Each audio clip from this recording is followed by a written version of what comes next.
So,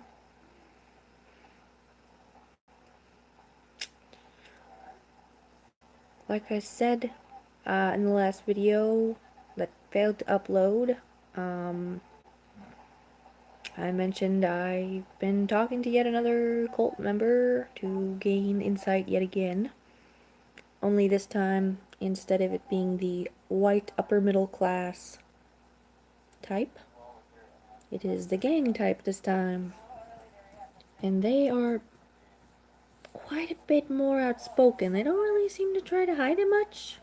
Like, I don't know if that's because they're not as involved in the really high level crimes, so to speak, like the ones involving children as much. Maybe it's because talking to the white upper middle class last time, it was just basically impossible to tell on at face value that they're any different from a normal person. There's a bit more of a sort of a Machiavellian intrigue to their mannerisms, but that's like about as far as it goes. They basically look like normal white people. Like this one particular like to golf, like to farm vegetables, like grow vegetables and go golf, and just normal, look seemingly normal stuff. But they're not normal at all. They're like they might even be really friendly. Really friendly or people person like. So it's really hard when you don't recognize it to just to realize that that's what you're looking at is you're looking at the most depraved type of human that there is. Like you don't, when it's not so bad when you don't know what you're looking at. Like if you don't know what you're looking at, you don't really see anything bad. There's nothing you're like, this is an interesting person. Like honestly, they're kind of charming. Like honestly, in all honesty, put it right out there. There is an intrigue. These types of personalities. And that is unfortunate. It really is. Um but this time, um you see I have this sort of this problem where I can actually be pretty cynical. Like not like there's a lot of times so this guy from Longview, like I just keep referring to him as this guy from Longview. Like at this point I should have come up with a better title as to what I'm referring to him as, like I don't know, my boyfriend or whatever, the one that I met who happens to be from the town where the satanic rituals go on. Because I don't want to give away too much information now, because I put myself in a riskier position than last time, and I'm even less likely to want to give out details, but it's all connected. So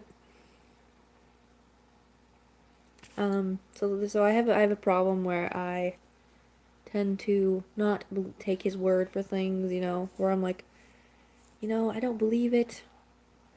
Like I don't believe you. Like so and I know a lot of people, a lot of skeptics will laugh at this, but we watched the FBI field guide to satanic cults, like the real legitimate, like hour-long video that trains police to or detectives to pick up on signs of a satanic cult. We watched it. Of course we're gonna watch it. Yes, it's from the 70s and it's really dorky and stuff, but nonetheless, it was taken seriously by law officials, so we watched it and so what we noticed, like, I know this is like a long little anecdote that just gonna relate back to the point where I'm talking to the person who is a Satanist and gonna give me insight in a second. But in this video, there's a guy walking through a park and he's saying, "You see this sign? The sign is of a satanic cult. This is obviously a sigil, and it's the sigil, and they're summoning a demon for a money ritual or whatever."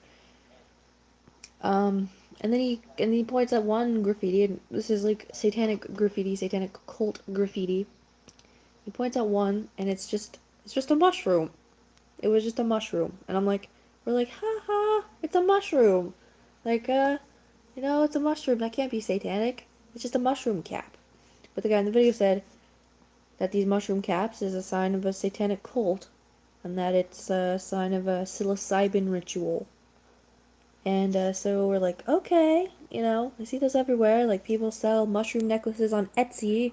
Like, it's pretty much a pretty innocent looking thing. But, so he said that that's what it was. So, like a couple days later, like the next day, actually, strangely enough, or 2 days later, he tells me, "Oh, by the way, I saw a mushroom drawn on the your apartments in, just like in the video." And I was like, "Really? No, I don't believe that." I was like, "Ah, no, that can't be. You probably just seeing stuff, though." He's like, "Yeah, yeah, I did. And actually, it was also drawn with soil. Like someone took a dirt clod and drew a mushroom cap." I'm like, "Oh, that's odd." So I didn't believe him. But then he went and he showed me, and sure enough, there it was, drawn with some dirt. And there was no other pictures near it, just a mushroom cap. I'm just looking at this seemingly innocent, just regular, nothing weird. But I'm just like, why? After we watched that field guide, it's just one of those little things. Just or yeah, there's examples like that where I just won't take his word for something, and then later I'll be like, okay, you were right. He told me about the serial killer in the town, which we all know what the town, uh, Longview, Washington. Okay, he told me about a serial killer. He cut up a girl. So there's this guy who owns two metal factories, and basically everybody knows it. He gets away with killing women, serially killing them. And he chopped one of them up and put him outside of a pizzeria, um, in Longview, and it was on the news. Her body was there. They didn't know who it was, but so he would tell me that about this guy and how he's so evil and everything. Like, yeah, yeah, but you've never even met the guy. Um, or he says he's like never actually met him in real life or hung with him, but he's so sure that he kills all these people and everything. I'm like, yeah, yeah, sure, whatever. You just had some crazy friends, and we go to Longview one night, and we go to a tavern, and there's a guy outside, and we ask him like, "Do you know who this guy is? Does he kill people?" And he said yes, and I know where he lives. I'll take you to meet him. He's saying that he does kill people, and he's um So then I go inside the bar and I ask another dude sitting at the bar, and he also says yes, that this guy does kill people, and I'm recording it with a camera that they're not noticing that's in my hand, and I have them both on camera saying yes, he kills people, and I'm asking, so do you know if so and so? So you're saying so and so kills people? You know this? He kills people? And they're like, yes, yes. And the second guy, when he saw the camera, he said, "What do you got going on there?" And I was like, "Oh, nothing, dude." And then I put the camera away, and we left. We just left the town. We're like, nope. So this guy in Longview, I didn't trust him. I didn't take his word for it. Um, but then I realized I should have. Um, so hi, I'm trying to remember how this comes back to the point. so so he told me that that he knows Satanists from when he used to not be a Satanist, but when he was hanging on Longview, because there's just so many of them in Longview. There's just so many of them that you just know them. Like, they're everywhere, everywhere. There was a time when we were coming out of Winco in Longview at like 5 a.m. and I come out of the bathrooms and I'm with him, and he's like, "Oh shit, there they are." And up ahead of us were two adults. There was a man and a woman, and it was his satanic adoptive parents who, satanic through and through, rituals, child molestation, all that, shady as hell looking, right there. And of course she says hi to him, and I'm standing there. They don't even acknowledge me, but the guy looks taller, the dude, the man, the husband, just the creepiest feeling. And the woman, his adoptive mother says, what brings you back to this black hole? You know, she says it sheepishly too. She's like, so, what brings you back to this, black hole here? You know, he's like, I don't even remember what he said. But, they just had some sort of mediocre conversation, and then they kind of stalled awkwardly, and then she left, and I was, like, looking at him like, is that the real pet? Is that the one? But then, there's this other kid that I saw wandering around in there. Some, like, really ghoulish looking, like, guy who was probably in our age group. And, a little bit older. Sort of just a scrawny, like, just really ghoulish seeming, just sketchy, like, and I just thought I'd ask him because I'm playing this game, like, essentially where I don't live here, so I can go and talk to as many strangers as I want about the problem and see what they say, as, like, basically a surveying them, basically, just gouging the waters, seeing how many people know about it, and, so this creepy looking guy, I go, so my boyfriend, he runs up to him and he's like, you got a pair of bolt cutters or anything? Because we're thinking about trying to get into the underground tunnels or whatever later if we happen to find them. And I was like, oh, so you know this guy, so I can talk to him. And I know that sounds crazy, but we're like early 20s. Come on, we're just weird. We're bored. And so I decided to ask him, I was like, so, Longview, from Longview? And he's like, yeah. And he's like, just not obviously not very much of a people's person, which isn't necessarily a sign of a Satanist. A lot of times they're very social seeming on the outside and seem very normal, and that just doesn't apply to all of them. You know, some of them are. It was probably like judging by now, I'd say that by his demeanor, he's probably more of a victim of ritual abuse than a Satanist who's evil and doing things like that. But a lot of times, if they're still in the family, that is a cult, and if it's the backwoods category of Satanist, then they can probably seem really creepy because they live in a rural area. They don't need to be, you know, seeming like well off, you know, people. They don't need to see it. They don't need to be attractive to everybody. They don't need. So, but anyways, I asked him, so do you know about the satanic cult problem here? And he said yes. And I said, my eyes got wide, and I was like, how do you know? Who told you? And he said, I'm a Satanist. And I was like, oh, okay, but are you in a cult? Like, and he's like, why so many questions? And I was like, oh, he's just messing with me. But then I kind of got scared, and I was like, Ken, let's go. So we walked back to the car, and I was like, is that guy a Satanist? He's like, and my boyfriend, I don't really want to say his name, but I don't know, I'm gonna make up a fake name from now, just to protect his identity.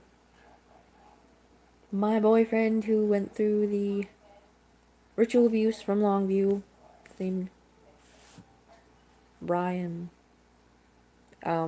he said, yes, he's a very sketchy dude. I have no doubt he's part of a satanic cult, and I have no doubt he's a killer, or he's been made to sacrifice people. I have no doubt about that. And he is very sketchy. One time he asked me if I would let him cut me. I hear a lot of weird stuff like that, like, the whole town is just really messed up, okay? Like, so he knew this guy. He had some weird interaction with him before that was really twisted and weird because they all grew up in the same town and knew each other. And he says, so I was like, okay, so yeah, once again, I should have listened to you. And so that was that. Now this time when we saw the mushroom, Brian said, I just remembered, of course, I knew, and this, I know what you're thinking. You're gonna start thinking, oh, you should be more careful about Brian. He's probably still associated with these guys. He's probably, he could be one of them. He could just be tricking you. And all I have to say is just judge my judgment, please. Just judge, or just trust my judgment. Just trust my judgment. He's not part of a satanic cult. He's not just gonna lead me into it. It's not a trap. It's nothing like that. Trust my judgment, please. I might be younger than you, but I've I've thought this one through. He's not a Satanist. He just grew up around a lot of them, and so he has some of them as contacts on his social media. And so he's like, this guy. When we saw the mushroom, he's like, that reminds me. I know a Satanist. Shit, that scared me. I know one. I know one of them, and you could just ask him about it, and we sometimes sign into each other's accounts on the device we use, and I was signed into mine. I didn't even really know, but we brought him up on there. You pulled him up, and he's like in this profile picture. He's one of the gang subtypes, and all three of these subtypes are all bad. They're all breaking the law, but he had like a Knights Templar ring and like a bandana on his face in the profile picture, and I was so I said, hey, and he said, what's up? And I said, not much. And I asked him, is a mushroom cap graffiti satanic symbol? And he said, why do you want to know, or who did this? And I said, just answer the question, please. And he said, yes, they can be used for lots of rituals, witchcraft, or be eaten, and spells or whatever. I was like, oh, okay, thank you for answering the question. So then he was like, so who put you up to this, or how did you know that I'd be the one to talk to? And I said, Brian said you would know about the mushroom. And he's like, who is Brian? I need to see a face. Send me his profile or whatever. And I was like, no, I could tell, he just said that you would know, be the one to ask about that, but I could tell. And like, this person, Satanists, like, when it comes to people who are evil and part of the stuff, like, whether it be they're a Freemason or like a shady Freemason or like a Satanist, they're always like a little bit proud of what they do, a little bit, or there's something they're just gonna drop hints somehow, like this is honestly gross, but the ones, it's like on their Facebook, you can tell by picking up on signs on through social media. For example, this one posted things like, would you do this for $20 million? And it shows like a child with a crying toddler with a bunch of guns pointed at his face. And his caption was, say no mo. And, you know what I'm saying? Like this, I'm telling you, it is the armpit of society there. Like, they don't even try to hide their shit on Facebook. Like, I'm telling you, it's bad, it's bad. But it's not the Middle East. No. Anyways, then there's like another one that says gas prices are really high these days. It says like arm, leg, soul, and then diesel. It says kids, like as the prices instead of gas. So like the gas prices is like arm, leg, soul, and then for like the diesel, like the kind of the alternative crap that I don't know, it's dead kids. And so it's like, you're making a joke about selling your soul and selling kids, like, on Facebook, and that's public. And then, there's things like that are telling. And like the Knights Templar ring in his thing, and this is a gang type, meaning like, you don't even think that these kinds are associated with Freemasonry. They're the gang type Satanists, you know what I mean? And this is one guy, but there's another guy who's basically the same thing, and who is also a Mason gang type Satanist. Like, what is that? Like, really self-proclaimed, and it's weird. So I started talking to him more, and I was like, we said, so he said, I don't know who put you up to this, but you can tell whoever it is that all I can say is that you failed. And I said, nobody put me up to this. I'm just trying to gain some insight. I research satanic cults. And he said, I don't believe you because you can't even tell me how you knew I'm an intelligent motherfucker. And I said, and it like really honestly made me feel nauseous to say this. Like I was pretty grossed out by myself when I said this, but I was like, oh, who wouldn't be intelligent? They're partakers of the tree of knowledge or whatever. And he's like, you're talking about my Knights Templar ring, and I was like, yeah, isn't it funny? It's associated with churches when you're a Satanist, and yet you're wearing it, and like it went like that. But now, apparently, he'll tell me things, but only if I meet him in person. Not if I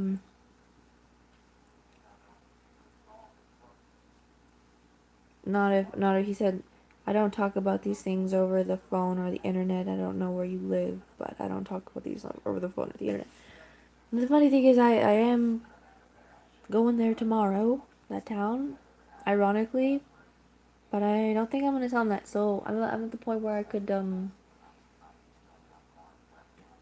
could try to go meet him in person and see what kind of insight he'll let me know, or whatever intel he'll give me freely about the Colts, because why? Because they're proud of it a little bit or whatever. They're just people, of course, they're gonna want somebody to know or things like that, but I think that might be a bit risky, so I don't know, we're just gonna go do the regular lodge meeting. And I don't know if I'll meet this guy, but it might be worth it. I guess it's whether or not you think it'd be dangerous or not to go meet up with them and say hello. Because, I mean, if it's a public place, then it's a public place, and you'd have to be really, have a real motive to do something in the middle of a public place. So, or maybe it's just not a good idea. Maybe they'd follow me or whatever. Or what? Who knows? But that's the place that I'm in.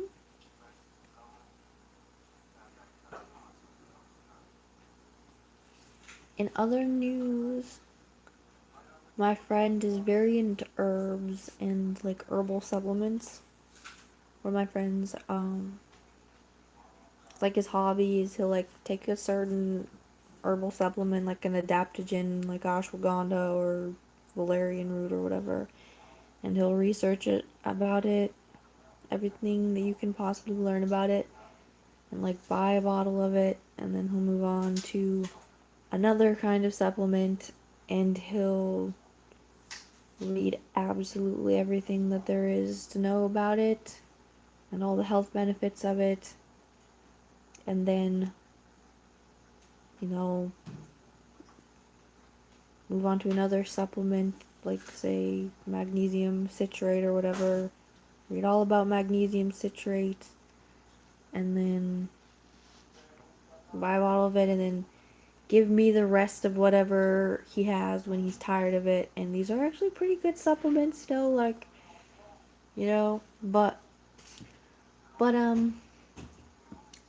last time he gave me a nootropic supplement, and those are interesting because I've never taken nootropics before, but unlike adaptogens and other supplements, they actually basically increase neuroplasticity in your brain and actually make you smarter.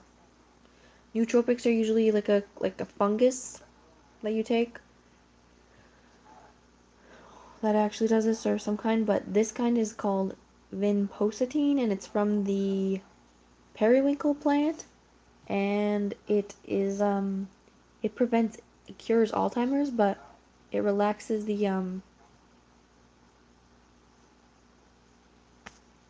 some sort of muscle and it increases blood flow to your brain. I was honestly just talking about that just now because somebody walked in here in the room and I didn't really want to be talking about that because they're a survivor of this stuff and it makes me feel really awkward because I'm half the time in the middle of something to do with it and they're just like, oh hey, great to be reminded of all that, and I'm like, sorry. It's a real awkward situation. But yeah, dude, that's just my life. And I wouldn't trade it in for any other life because I'm surrounded by people I love and care about. I probably shouldn't have said that. Oh well. So yeah, as far as Longview goes, I don't know too much about the history of Longview. What I do know is from my personal experience and from so my boyfriend ritually abused there along with some of his other friends and his cousin and then one of my best friends was abused by a different cult in the town we grew up in, or by different people in the town we grew up in. We don't know who all the cult members were because we haven't been able to identify all of them. We've identified a few. Some of them are most of the main ones are currently in the town that we are currently in. But they're not like gonna come to our door and try to shoot us down. They're basically just trying to make child abuse material. That's what they did, and that's probably what they're still doing because they're the white upper class sect. They're the white upper middle class genre of Satanists, not the backwoods type, not the gang type that you find in Longview. And okay, so like I said, the guy Brian, the guy I'm dating, Brian is not his real name.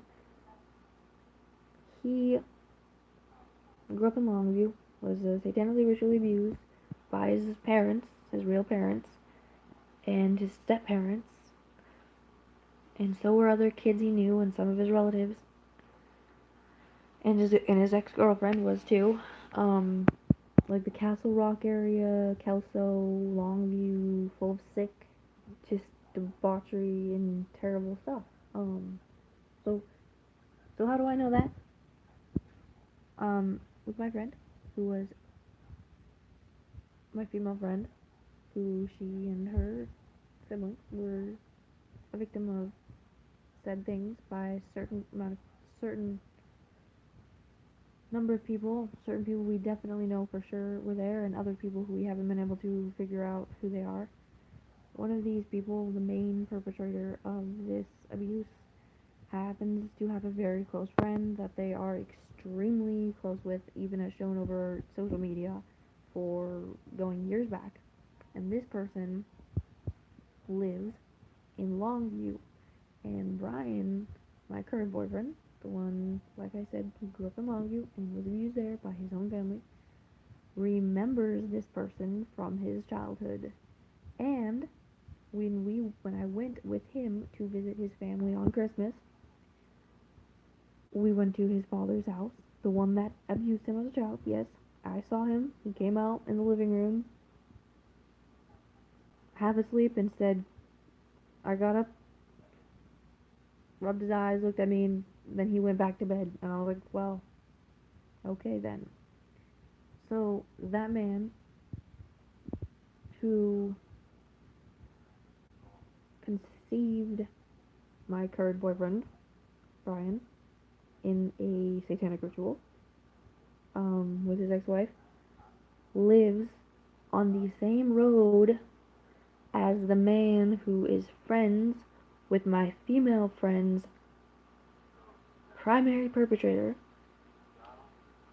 and Brian remembers him from the time in his life when he was a child and being abused, and has told me memories of this person being here and other kids being there and describing the situation. So those are two cases that are connected, and there's a third one. I met somebody through a documentary about satanic ritual abuse called Detestable, and this person was one of the many people featured in the documentary, and his testimony took place in Clatskanie, which is the neighboring town to Longview.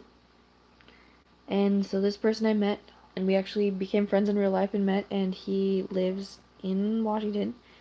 He was abused in Clatskanie by a satanic cult in Clatskanie and Longview. Meaning, so he was taken outside to a pavilion. He was drugged at a party. He was running with the wrong crowd. He had the wrong kind of friends. He was dealing cocaine, and next thing you know, he's 20 at the time, or in his early 20s at the time, maybe 19 at the time, 20, and he wakes up. He's outside in a pavilion. There's a bunch of people all around him. They are a satanic cult. It's outside. It's the night before Halloween. It's 1999 or 1998 around this time. Around 1999, this happened. They gang raped him. He watched two children get killed and eaten, and also terrible, unspeakable things that I can't even don't even need to talk about. Happened, and you can look up his you can actually listen to his testimony on Fringe Files. Fringe Files number 11, Detestable Things with Guy Kalberg, if you really want to hear what happened to him. So that took place in Longview, Clatskanie. So all his friends that he thought were his friends at the time, or what led him into this horrific experience. So if you add it all up, there's 3 people. Actually, there is more associated with his case, but that's not something I can like talk about here. You know, there's more that continues on after that shows that it's like the life of what he experienced then didn't end there. They were still active in unfortunate ways that I can't be talking about here because it's not mine to talk about. Otherwise, I totally would. Um, Unfortunately, that involved his own children. That because of that's probably, like I said, not mine to talk about, especially on a public thing. But so adding it all up, there's all this stuff. It just a lot of it. So even my closest friend case ties back to Longview. So that's how I know about Longview. And not only that, but I've been there at night several times, and every night it just feels horribly creepy and evil and demented and full of demons, and it feels like Halloween every night. Every night there, even though it's not, and it smells like the sewage, because it smells like the mill, and it's just a very dreary town run by Freemasons. There's Freemasons everywhere. It's like pretty much the capital. I mean, Olympia is technically the capital, but I think it'd be Longview and Kelso because there's just like it's just you know, one way to identify a Freemason is a lot of times they work for metal companies or construction or masonry type things. That's just one of their things. But there's not a lot of younger Freemasons. There's mostly old Freemasons. But there's a surprising like Bill. Like when I was on Through the Black with Tom Dune, I mentioned Bill. Bill being the Freemason who is friends with close connections with the evil satanic babysitter that was part of the satanic cult that her my close friend. And the funniest thing about Bill and him being a Freemason, and he's admitted to me that he's a Freemason and he lives in Longview, and I've had several very interesting and bizarre instances with Bill. Just very, very many.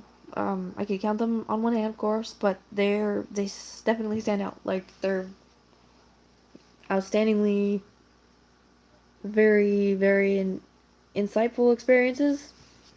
For instance, there was a time, August 5th of 2018 to be exact, I made a police call, and I do interact with Bill sometimes, but it's like months in between. Like there might be a week where, or 2 weeks at a time where we talk maybe 4 times. We have 4 interactions with each other.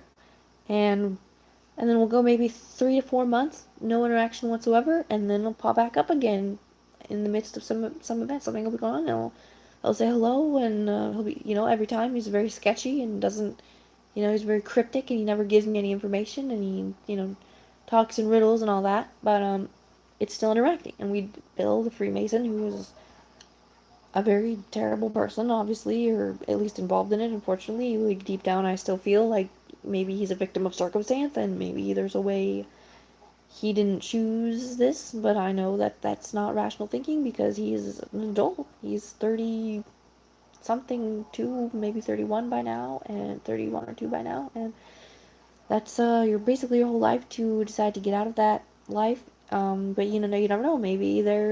Maybe it's a life or death situation. Who knows what kind of oaths he's taken? But he's definitely a Freemason. He's even tried to encourage me to be a Freemason. And although in the beginning he was very um, reticent about it, he ultimately made it very clear that he's definitely a Freemason and into Freemasonry. Especially when I started to talk down about Freemasons, he definitely was just like, "How could you say that?" Or whatever. But yeah. So like I said, I've had a number of interesting experiences with Bill, but for instance, on August 5th, yeah, I made a police call, um, on somebody that had physically assaulted me in my own home, violently, and they have a history of being violent. So I called the police, and I didn't tell anybody about this. I didn't post about it on Facebook. I didn't tell anybody over text. Um, but I did talk to the officer who answered the phone about what happened. I told her what happened, and then later that night, I strike up a conversation with Bill. I initiated the conversation, and it carried on till like 1 o'clock in the morning, and then like at the very end of the conversation, boy, did he have a surprise for me.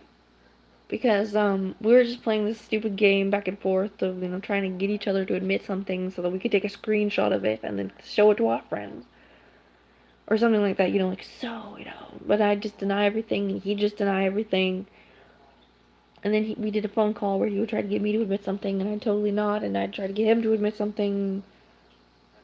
It was just this funny little game, this weird thing that always happens every time. But um, at the very end, I guess he got frustrated or he gave up because all of a sudden he just dropped the bomb. Like, oh yeah, like, hello, I've been watching you. Like, he said, he said, "How did the conversation go? I heard you cry, did you? LOL." And I said, "What are you talking about? I've cried. What are you talking about? I haven't cried recently." And then I realized I did cry recently. I cried earlier that day when I was on the phone with the officer. Yes, I was crying because I had just been assaulted. And that's good, apparently he knew about that. And so he was taunting me about that. He's like, "Oh, you better call the cops. Better make sure they don't know who you're calling about or whatever." Something that didn't even make sense. But so basically, I thought he had tapped my phone because he knew about me calling the cops earlier that day, even though I had not told anybody. So, um, that was quite a shock. And I put two and two together. He knew the officer who answered the phone. And he knew the deputy. It was a female cop who answered the phone. And he said the last name of that woman, but I didn't know that it was a name. I thought it was a department because her last name was Fields. And I just thought it was like the field. Like, that just didn't occur to me until I was talking to my other friend. He's like, "Oh, Deputy Fields? Oh, is that woman? Yeah, I know." I was like, "Oh, so he knows a cop." I was like, "What? Wow." Which is not good because that would imply that the cops were in on the whole thing with the children too. Um, that's unfortunate. Really unfortunate. Really, that's definitely not good news. That's definitely not good news. No. Which would imply that what my friend's brother was telling me was true. Because although my friend told me that, she was abused and everything, her brother and sister had told me us the same story. Their stories all matched up, and I heard it from all of them. Yes. So not like they just go, oh yeah, he's saying the truth. No, I spent time with each of them individually, and they all at their own pace came to me about what they had experienced, and one of them told me that the police were involved doing the bad stuff. So, so that would make sense if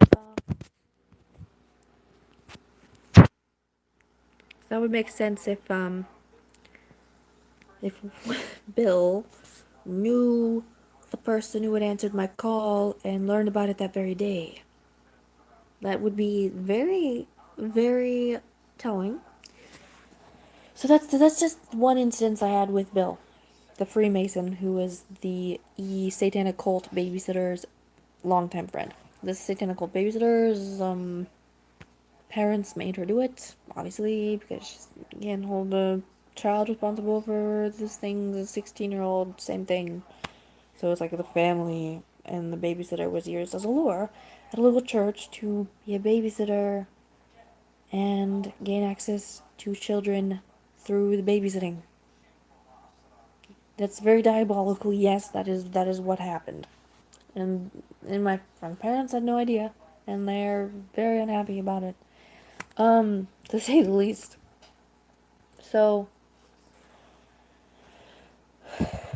unfortunately, there's even weirder things about Bill than just that. So Bill, this Freemason, this one that likes to play golf and garden vegetables and look normal on the outside, but unfortunately is not normal whatsoever. I met in my early on investigation of him, and I was trying to investigate the babysitter through him.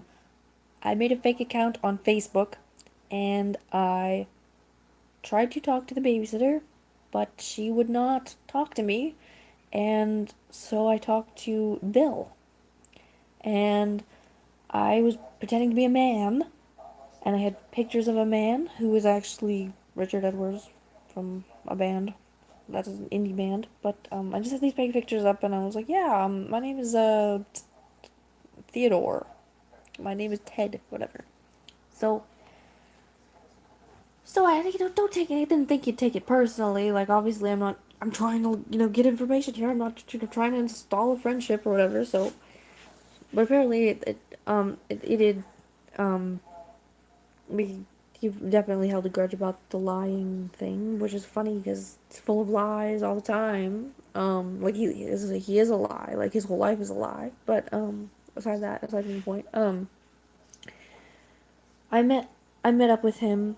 I had two fake accounts. So first fake account was a bust. We never rented a meeting. I had the other fake account of this girl named Jennifer, and I put a fake picture of her, a fake picture of a stock photo of a woman, and talked to him, and I was basically asking him the same stuff. So what do you know about this babysitter? You're friends with her? Like, what do you know about the case? Tell me everything you know. Like, just have you heard anything about this? Are you your friends? Just trying to see where he stands. Cause I knew even if he didn't tell me information straight out, like, oh yeah, I want to help you, his actions and what he says would still be telling. Like even if he's if he's guilty and if he's with her in on it, then that would obviously be made known by the way he acts and talks towards me and the way he answers my questions. You know what I'm saying?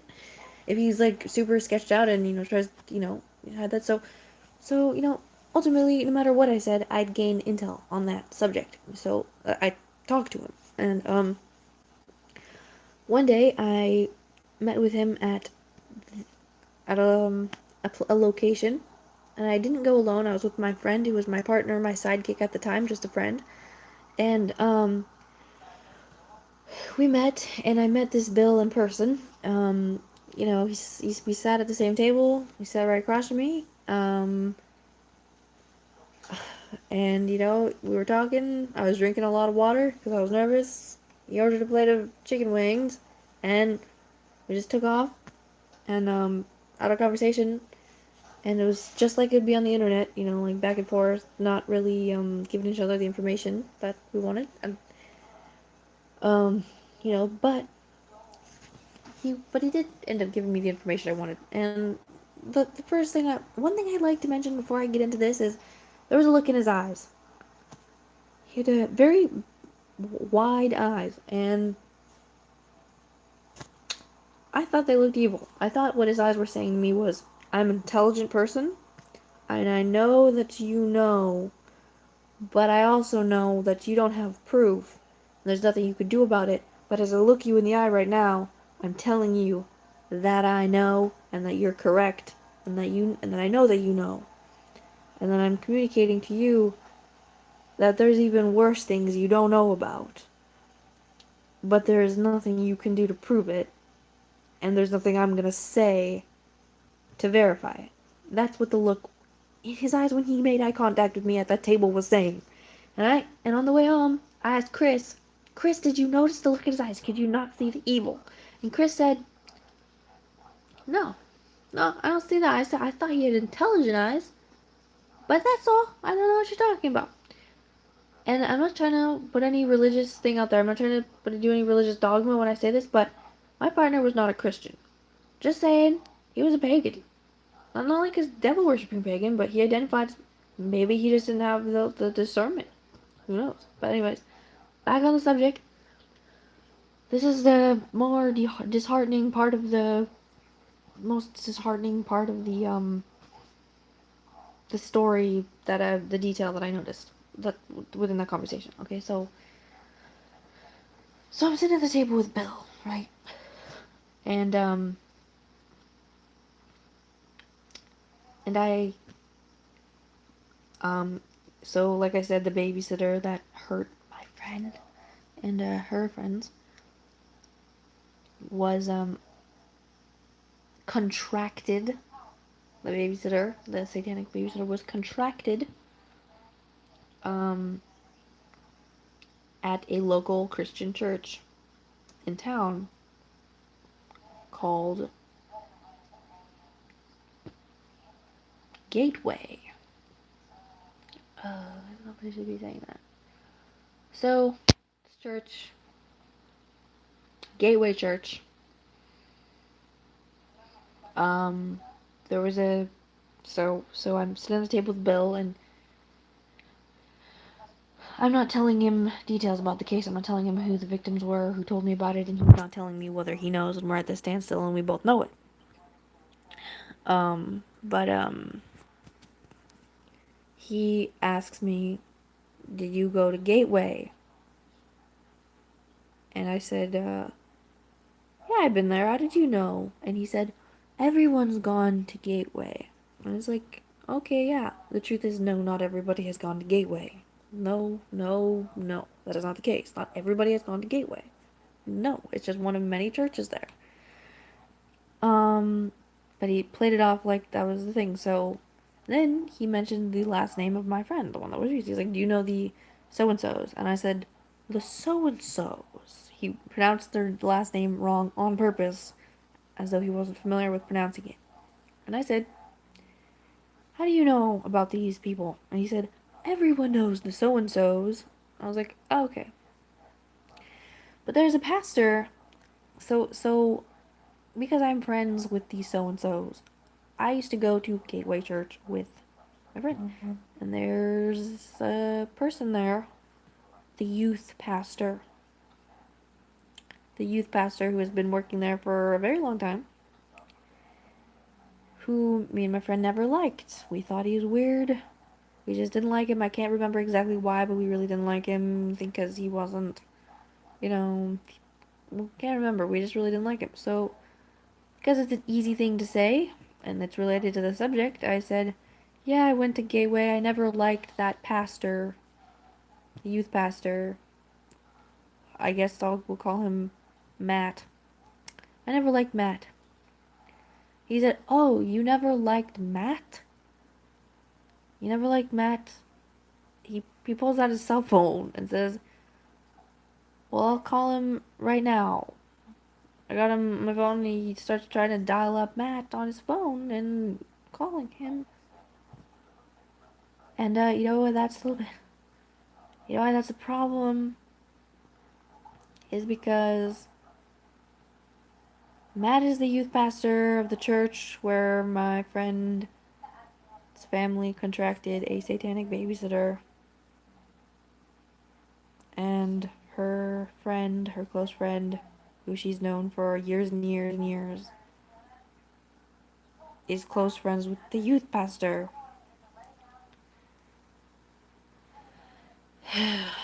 And that this could all be, you would think for a second here that, oh, maybe um this Bill guy is innocent somehow,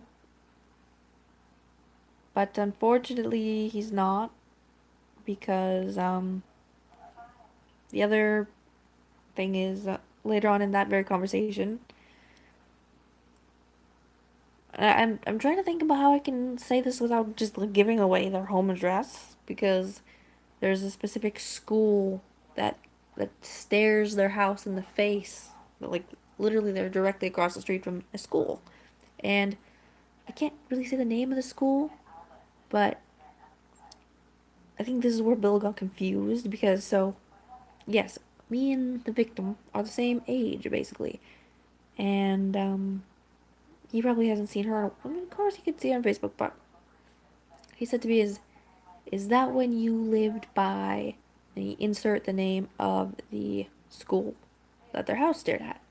It's funny because like these say this satanic cult was walking into a house and abusing children right outside of a school for children. So like as if it's, you know, it's like this town we lived in, this small backwater town, was the place where satanic cults go to be irresponsible and mess up, because it's such a crappy town that nobody's gonna do anything about it, and the police apparently involved. But moving on to the worst it's about this. So Bill, um, now this is where you're gonna really need to follow along, because it's gonna get, the details are, you really gotta just, you gotta pay attention to understand this. You really gotta pay attention if you're gonna know, feel what I'm, the truth, right? If you're gonna get the picture here. So we have Bill, close friends with the satanic babysitter, and also friends with the youth pastor at the church, where, or at least he has him in his phone contacts. His one's ready to call him up at the table we were sitting at. Um, of the youth pastor of the church, where the satanic babysitter was hired to babysit my friend by her good parents, who are naive and trusting and thought this was a good babysitter because she was friends with all the kids there and people had good things to say about her. And she seemed like a good babysitter. But no, she was, her mom and dad were both satanic cultists, and they made her be a babysitter to gain access to kids, to make money off of some very disgusting and distasteful and very vile things that involve the abuse of children. So okay, so it comes to Bill. So this August, I luckily made friends. I made friends with somebody with some good computer skills. So this is where we find out that Bill is not innocent, at all. So, um, it's 6 in the morning. I'm reading a book, um, on my phone, and there's just talking to tons of different people that I don't even know from different countries, you know, all this stuff. All of them are boring. One's a white guy out there, and, we started chatting it up, and, you know, he seems pretty smart, and I was like, oh yeah, we relate on these things. And I know you're gonna be thinking, oh, what if he was planted there? Maybe he knew who you were, and he looked for you, and, he was just all a setup. No, it wasn't. It wasn't a setup. He had no idea about what satanic cults were until I told him. But before, what he did know, however, was how to hack somebody. Okay? What I'm telling you right now is that just by pure freaking happenstance or luck or God, I made friends with someone who knew how to hack other people really well. Like, this guy had been doing it all his life since he was a kid. Like, he's literally on the autistic spectrum and is like a fucking protege at just professional at hacking. Like, I've seen his equipment and he's shown me his thing. So we started talking, and he's got a girlfriend, and his girlfriend's got kids, and it's not like he's, obviously trying to get my pants or anything scandalous, nothing like that. We're talking, he's talking about how he had a friend in high school who was molested by her parents, and that he went over to her house one day, and that he ended up getting molested, and that um, ever since then, he's had this deep hatred for pedophiles. So when he was a teenager, he would catfish them on the internet or hack them on the internet and turn them into police before he turned 18. And so he was talking to me about that, and I was like, oh, that's funny. And at this point, I hadn't told him anything about Bill or the Colts or what happened to my friend. But I was like, actually, I know what that's like because I have a friend who was, done this by a satanic cult. And he's like, what's a satanic, what is that? He told me about the God's People cult back from the Bay Area or Hudson Bay area in California. I was like, yeah, it's kind of like that, but it's not really a religious cult. It's more like a secret thing where they really traffic children. So I started telling him about this, and I started talking to him about Bill, and they started telling him more and more about Bill. I told him how I met Bill at this community lot, or at the at the place where we had the meeting, and I gave him a rundown and all this stuff, and he said, "Okay, I'm gonna hack this guy. Just give me what you need, and give me all you can find on Bill, and I'm going to hack him. Just see what you can give me. I need this information, and that's all I need." And anyway, so I did. I proceeded to collect the information because I had a Truthfinder account, and that is very useful. You can find out a lot on Truthfinder. I've spoken to Isaac Cappy by getting his number off of Truthfinder. I found his number off of Truthfinder, and I called him, and he answered the phone. I've called Stephen Jenkins off of Truthfinder, and he has answered the phone. I really like that band, Third Eye Blind, I know. But, it is a really legit website. You can find out people's addresses, you can find their properties, everything. So I got a few. I didn't even need that information to give to my hacker friend. My hacker friend at this point. I just needed a couple things. So I gave the hacker that information, and then 5 days, a couple days go by. Still really haven't heard much from him. Haven't really been able to go with him. I was trying to be patient. So I hit him up. I was like, hey, are you still gonna hack Bill? Are we still doing this? Are you still gonna hack him? Hello? Because I haven't heard from him for a while. And what he said next. What he said next.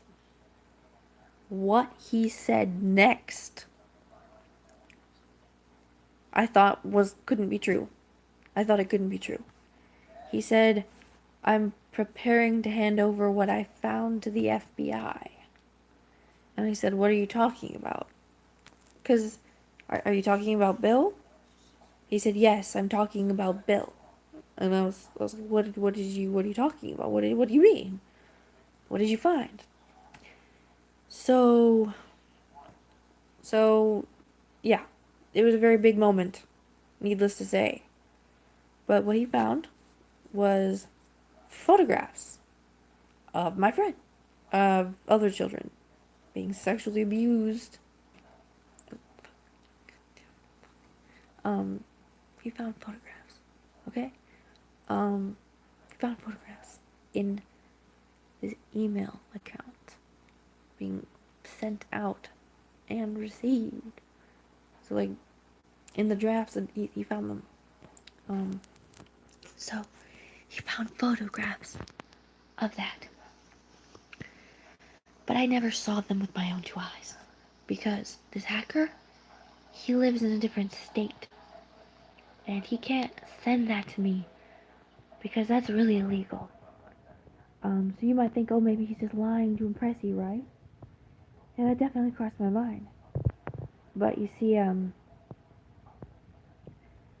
it's a funny thing because like I said, my friend, I talked to her brother and I talked to her sister, but I also talked to her mom and I also talked to her dad, and I've talked to her mom about it more than I've talked to any of them about it altogether. And we talked about what Lacey, we talked about what the babysitter looked like. We briefly, we never really described their appearance as much.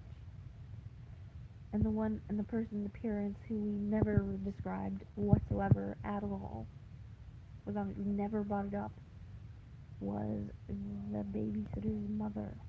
We just never spoke of it. It was never a conversation. And she doesn't have any online profiles. She has no Facebook, no LinkedIn, no accounts. And neither does her dad. There's no pictures of them on the internet to be found anywhere. Well, of course, they're extremely terrible criminals who literally traffic child sexual abuse photograph material.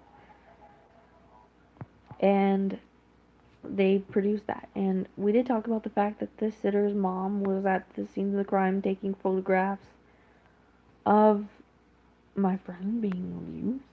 And we did establish that, but we didn't discuss her physical appearance at all whatsoever. So I've talking to the hacker, and he was describing what he saw in the photos. He said that the things he saw were so sick that he was shaking and dry heaving and just in absolute shock and terror, and it makes him, it's beyond like he's seen things, but what he saw was just the worst thing that he could ever, just, you can't even, it literally is hard to get him to talk about what he saw. It's literally like pulling teeth to get him to go to that conversation. It was difficult. And he said that there was a lot of, well, what he referred to it as was BDSM. He's not familiar with the fact that it's satanic cult. Like he's still not, he's still adjusting to the notion of cults. And he said what he saw in there, but what he said he saw was a woman in a chair. And so my friend's mom kept a wooden chair that was used as a prop in in the crimes. It was a chair, a specific chair that the criminals, that the satanic cultists had in their photos when they had abused these children, my friend. He said, and I had not told the hacker any of that. I had not described to him what my friend looked like as a children. I had not described to him what the sitter had looked like, what